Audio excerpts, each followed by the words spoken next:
Assalamualaikum warahmatullahi wabarakatuh. Welcome back to my channel. Jadi rencananya hari ini kita mau bikin roti sobek ya teman-teman.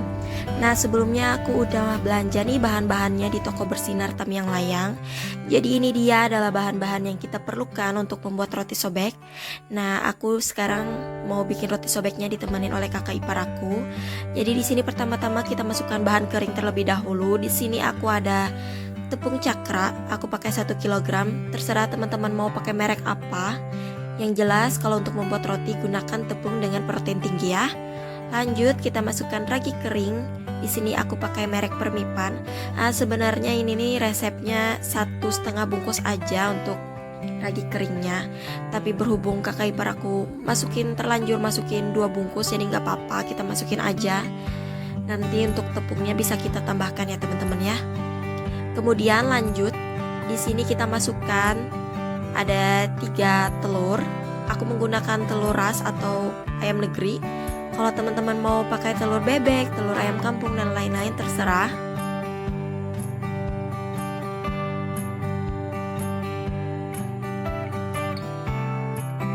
Nah, setelah itu kita masukkan susu hangat ya teman-teman. Di sini aku pakai merek Denkau, terserah teman-teman kalau pakai merek yang lain. Susu hangatnya 250 ml. Lanjut, di sini kita masukkan gula pasir. Gula pasirnya kita pakai 150 gram. Berhubung di rumah ayah aku nggak ada timbangan kue, jadi kita pakai perkiraan. Karena 1 sendok makan itu 15 gram. Jadi kita masukkan sebanyak 10 sendok makan ya untuk gula pasirnya. Lanjut, di sini kita masukkan susu UHT. Kita masukin aja semuanya 250 ml. Tapi kalau misalnya teman-teman belum terbiasa membuat roti, kalian bisa perlahan aja untuk memasukkan cairan ataupun susunya ya teman-teman. Karena tiap tepung itu beda-beda ya tingkat kelembapannya. Jadi menurut aku saat kalian mau memasukkan cairan ataupun margarin ataupun butternya, pelan-pelan aja memasukinnya. Karena apa? Karena kalau misalnya adonan kita terlalu lembek, itu nanti hasilnya nggak bagus teman-teman. Yang pertama yang pastinya itu akan sulit untuk raginya bekerja dengan maksimal untuk bisa mengembang dengan sempurna. Kemudian tentunya akan sulit bagi kita untuk membentuk kuenya nanti. Nah setelah itu kita masukkan secukupnya aja garam.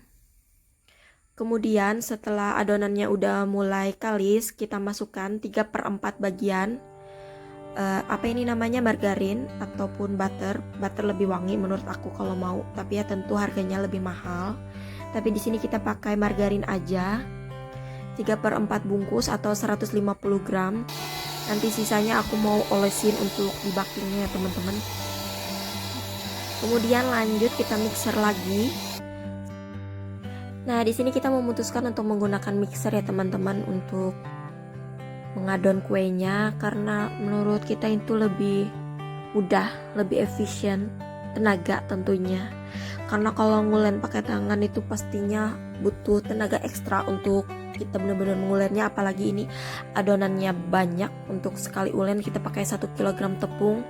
Bahkan ini aku tambahkan lagi tepungnya karena tadi itu memang terlalu banyak masuk raginya, jadi aku tambahin lagi tepungnya sebanyak 100 gram ya kurang lebih. Nah kemudian ini kita mixer aja sampai benar-benar kalis ya teman-teman. Tandanya tandanya adonan kalau udah kalis itu kalau kita rentangkan, jadi itu nggak putus ya adonannya. Sorry ini aku nggak sempat rekam saat adonannya udah kalis, nggak sempat kasih tahu gimana contohnya. Oke, bisa mungkin di next video aku akan kasih contohnya gimana. Nah karena nggak ada kuas, kita pun ngolesin kuning telurnya pakai garpu aja. Dan berhubung di rumah ayah aku nggak ada oven listrik, jadi kita pakai oven tangkring dan pakai baking pan aja. Sebenarnya ini aku agak deg-degan sih karena udah lama nggak pakai oven tangkring. Aku takut hasilnya nanti gimana. Semoga baik-baik aja. Aku sebelum punya oven listrik juga pakai oven tangkring kok teman-teman. Tapi karena sekarang udah punya oven listrik, jadi aku sudah terbiasa dengan zona nyaman. Jadi saat menggunakan oven ini agak kesusahan ya teman-teman. Tapi Tapi kalau untuk pemula yang baru bikin itu menurut aku lebih baik kalian pakai open tangkring aja, biar meningkatkan intuisi kalian saat bikin kue. Oke teman-teman, jadi ini hasil dari baking pan ya teman-teman. Lumayan lah ya untuk hasilnya. Jadi ini udah aku kasih topping cappuccino. Kemudian ini hasil dari penggunaan open tangkring. Jadi ini tampilan kue bagian bawahnya, dan ini tampilan kue bagian atasnya. Ya agak gimana ya sih bentuknya, tapi not bad lah. Yang penting adalah rasanya teman-teman, tetap lembut kok. Oke teman-teman, jadi ada sedikit tips dari aku. Yang pertama tadi, kalau saat kita memasukin cairan atau masukin butter ataupun margarin, harus perlahan aja ya teman-teman, sambil kita lihat bagaimana keadaan dari kuenya. Karena kalau sudah kuenya lembek, agak susah ya teman-teman kita untuk memperbaikinya. Tapi tetap bisa diperbaiki dengan cara menambahkan tepungnya, tapi nanti mungkin hasilnya akan lebih keras ya teman-teman, gak selembut sesuai yang kita harapkan. Kemudian perhatikan pemilihan dari bahan untuk membuat rotinya. Apabila kalian ingin hasil yang premium atau yang berkualitas, maka pemilihan bahannya pun harus yang berkualitas ya teman-teman. Dan pastikan kalian menggunakan tepung dengan protein tinggi. Karena apa? Karena tepung dengan protein tinggi itu menghasilkan gluten yang lebih banyak, sehingga menghasilkan roti yang lebih empuk dan juga lembut ya teman-teman. Yang terpenting adalah saat kalian menguleni adonannya. Pastikan pada saat kalian menguleninya benar-benar elastis atau benar-benar kalis, karena ini sangat berpengaruh terhadap kelembutan daripada kue kalian itu tersendiri ya teman-teman ya. Artinya jangan terlalu lama untuk menguleni dan juga jangan terlalu sebentar untuk menguleninya.